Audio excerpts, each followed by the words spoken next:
वह शक्ल से शरीफ घर की लग रही थी। मैंने उसकी नीली आंखों में झांक कर देखा और कहा, आओ कार में बैठो। वह डर रही थी। मैं कौन हूँ वह नहीं जानती थी। वह बहुत खूबसूरत थी। मासूमियत उसकी बातों से टपक रही थी।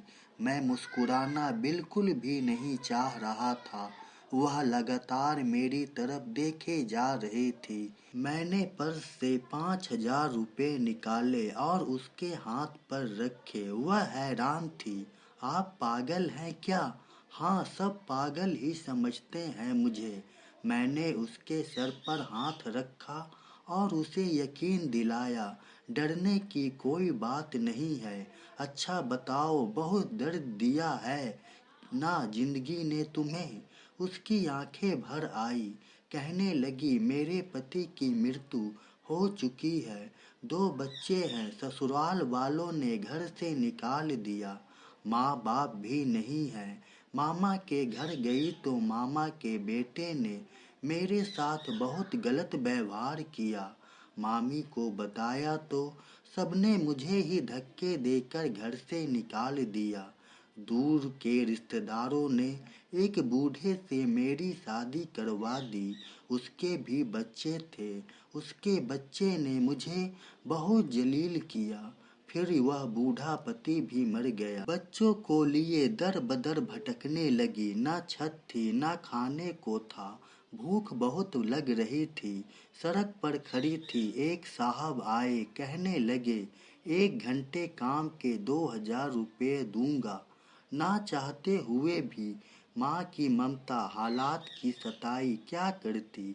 अब यह हर रोज का बन गया। बच्चों को अकेला छोड़ आती हूँ। बहुत बार सोचा आत्महत्या कर लूँ, लेकिन बेटियों को देखकर हिम्मत नहीं होती। वह रो रही थी। मैं जमाने की बेबसी और बेरुखी महसूस कर रहा था। मैंने उससे कहा, आज से मैं तुम्हारा भाई हूँ।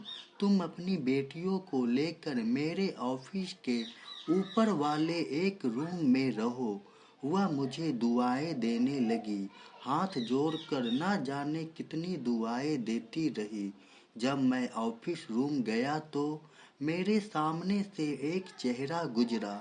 एक लड़की अपने पति से झगड़ा कर रही थी। मुझे तलाक दे दो, तुमको मेरी कदर नहीं। वह अपना घर जला रही थी। वह बेचारी क्या जाने जमाने की तलखियाँ क्या होती है, जमाने का डसना क्या होता है। मैं बताना चाहता हूँ, अपना घर जानबूझकर उजाड़ने वाली लड़कियों को तलाक लेना आसान है, लेकिन उसके बाद जीना मौत है। सास का रोना, कभी ननद का सतापा, जेठानी से लड़ाई हर घर की बात है। इसका मतलब हरगिज तलाक लेना या घर उजाड़ना नहीं है। अपने घरों को आबाद रखो।